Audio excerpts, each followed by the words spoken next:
ating pagsasahimpapawid sa araw na ito. Ito ang Presidential Broadcast Service, Radyo Pilipinas, Radyo Publiko, 738.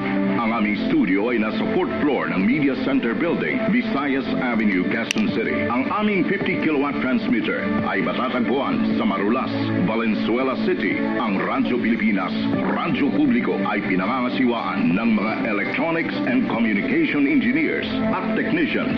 Pawang lisensyado ng National Telecommunications Commission, Rodentor Domingo, PECE 0001385, John Alvin Pelgone, ECE 006470, Jo Marie Reparial, ECE 0070984, Rachel Joy Tinidan, ECT 0023775, Maria Teresa Segovia, ECT 0026682, at Marvin Toledana, ECT 0019489. Radyo Pilipinas, Radyo Publiko, 738 kHz is now signing off.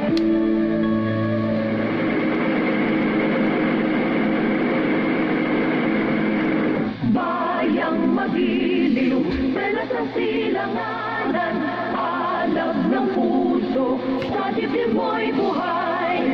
Lupang hinirang, duyan ka ng magiting, sa manlulupig, di ka pasinapin, sa dagat at bundok, sa simoy at sa langit mong bagaw.